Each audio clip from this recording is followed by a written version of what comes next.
번째는 짜투리 시간을 잘 활용하는 겁니다. 시험 시작하자마자 분명히 다들 계량하려고 달려듭니다. 안녕하세요 여러분, 파리에 사는 마담 코코입니다. 이번에는 실기시험 종목에 대해서 설명을 드릴게요. 실기시험에서는 6시간 반 동안 4가지 제품을 만들어야 됩니다. 엉트르메, 타르트, 슈 또는 퍼프 페이스트리, 그리고 비에노아즈리, 이렇게 4가지 그룹에서 한 제품씩 만들어야 됩니다. 예를 들면 저는 과일 무스 케이크, 알자시엔 사과 타르트, 쇼송오 뽐무, 브리오슈 아테트, 이렇게가 주제였습니다. 이 많은 제품들을 6시간 반 만에 다 만들어야 되고, 거기에 또 그날 나오는 주제에 맞게 데코레이션도 해야 돼요.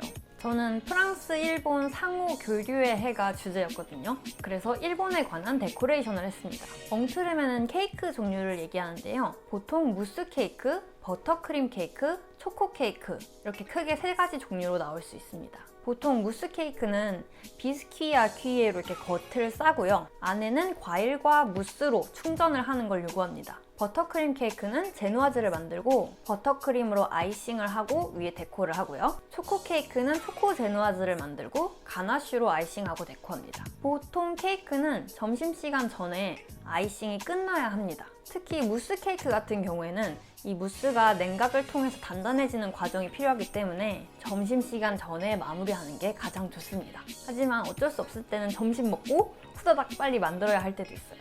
바로 이 케이크 위에 그날 주제에 맞는 데코레이션을 해야 되는데요. 일반적인 기념일부터 시험을 보는 해에 있는 큰 국제적인 행사까지 여러 가지 주제가 나올 수 있습니다. 1월 초에 그 해의 3가지 주제가 발표가 되는데요. 그 중에 하나를 시험날 당일의 주제로 받고 그 주제에 맞게 데코레이션을 하면 됩니다. 보통 시험은 5월에 보거든요. 그러니까 1월부터 5월까지 그 3가지 주제를 구상을 하고 연습을 해야 합니다. 그 다음으로 타르트는 종류가 워낙 무궁무진해서 몇 가지를 언급해드리기가 좀 어려운데요. 보통 초코 타르트, 레몬 타르트, 사과 타르트, 이 종류가 가장 많이 나옵니다. 하지만 초코 타르트도 그냥 초코 타르트가 아니고 그 안에 바나나를 플렁베해서 넣는다든지, 사과 타르트에 다른 과일을 같이 넣거나 충전물을 부어서 굽는다든지, 이런 응시자의 멘탈을 흔들기 위한 이상한 짓들을 정말 많이 합니다. 그리고 슈 또는 퍼프 페이스트리를 만드는데요. 슈의 경우에는 에클레어, 컬리쥬, 파리브레스트 등이 나올 수 있고, 퍼프 페이스트리는 밀세유, 쇼송오 뽐무, 그 외에 기타 이상한 제품들이 많이 나옵니다. 이 부분이 시험의 난이도를 좌지우지할 수 있는 부분이에요. 예를 들어서 슈 크루아상 조합 또는 퍼프 페이스트리 브리오슈 조합으로 나오면 정말 좋은데, 만약에 퍼프 페이스트리랑 크루아상이 같이 나오면 정말 힘들어집니다. 왜냐하면 둘 다 접어서 밀어펴기 하는 걸 밀대로 해야 하기 때문이죠. 밀어펴기만 최소 6번에서 8번을 해야 합니다. 반죽도 헷갈릴 수가 있어요. 뭐가 퍼프 페이스트리인지 뭐가 크루아상인지 미리 반죽에 표시를 해둬야 합니다. 저 같은 경우에는 퍼프 페이스트리랑 브리오슈가 나와서 그나마 할만했어요. 그 다음으로 슈 제품은 꼭 충전물을 같이 만드는데요. 보통 크림 파티시에를 만듭니다. 그리고 충전을 한 후에도 퐁덤으로 글라사주를 요구할 때가 있습니다. 이것도 은근 시간을 잡아먹습니다. 그 다음으로 비에노아즈리는 크루아상, 빵우 쇼콜라, 빵우 해장 등 이렇게 크루아상 반죽을 이용한 제품들이 있고요. 브리오슈 아테트, 브리오슈 트레세, 브리오슈 난테아, 이런 브리오슈 반죽을 이용한 제품들이 있습니다. 비에노아즈리 제작에서 가장 중요한 점은 무조건 점심시간 전에 성형을 마치고 발효실에 넣어야 된다는 겁니다. 발효에 2시간, 또 굽는데도 시간이 소요되기 때문에 점심시간 전에 발효를 시작해야 제품을 완성할 수 있습니다. 그 비에노아즈리 중에서도 크루아상 반죽은 손으로 밀어펴기를 하셔야 됩니다.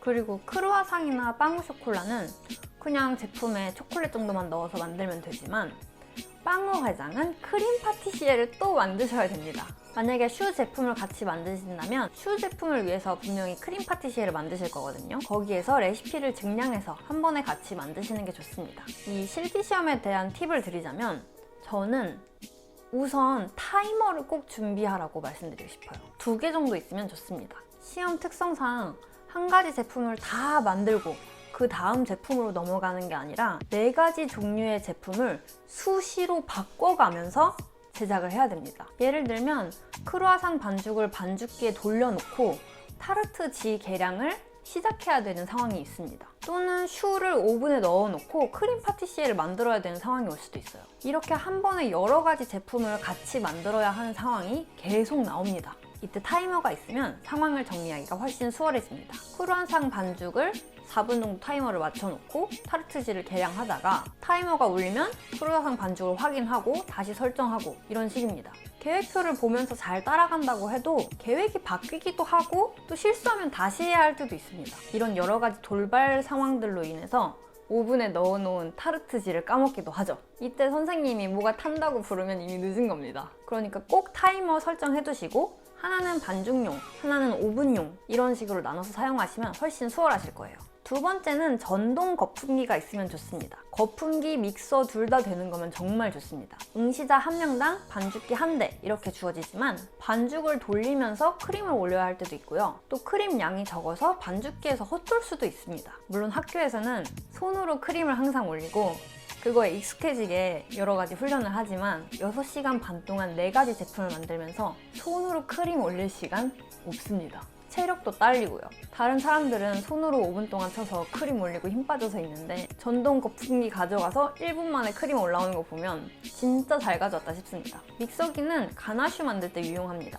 손으로 젓다가 분리되면 그냥 믹서기로 갈아버리면 됩니다. 크렘 앙글레즈 만들 때도 계란이 너무 익어서 덩어리가 생겼을 때 믹서로 갈면 다 해결이 됩니다. 하지만 뭐 믹서 따로, 거품기 따로 이렇게 가져가실 필요는 없고 두 개가 같이 있는 제품이면 좋을 것 같아요. 세 번째는 짜투리 시간을 잘 활용하는 겁니다. 시험 시작하자마자 분명히 다들 계량하려고 달려듭니다. 거기 껴봤자 다른 사람들하고 똑같이 그냥 늦어지는 겁니다. 그때 미리 짤주머니에 깍지 껴놓고 타르트링에 버터 칠해놓고 유산지에 비스킷 가이드라인 그려놓고 철판에 기름칠 해놓고 그러면 다른 사람들 재료 계량이 이미 다 끝나 있는 상황이니까 한산하게 재료를 계량할 수 있습니다. 그리고 제품들 제작할 때 허비하는 시간 없이 바로바로 진행할 수 있으니까 일석이조죠. 약간 다른 응시자들과 시간차를 두는 게 오히려 득이 될 수도 있어요. 네 번째는 최대한 빨리 말하기 시험을 끝내는 겁니다. 최적의 타이밍은 타르트지를 휴지시킬 때, 그때가 가장 좋습니다. 보통 타르트지는 30분 정도 휴지를 줘야지 자르고 틀에 깔 수가 있습니다. 이 30분이면 말하기 시험 2개 다 볼 시간이죠. 그 시간대를 노리는 사람들이 꽤 있으니까 타르트 반죽 얼른 끝내시고 말하기 시험 먼저 보세요. 이후에 마음 편하게 나머지 제품들 만들 수 있습니다. 다섯 번째는 오전 시간에 일을 많이 하는 겁니다. 일단 점심시간 전에 비에누아즐이 성형이 끝나야 하고요. 발효실에 들어가야 합니다. 그리고 케이크는 아이싱이 끝난 상태여야 되죠.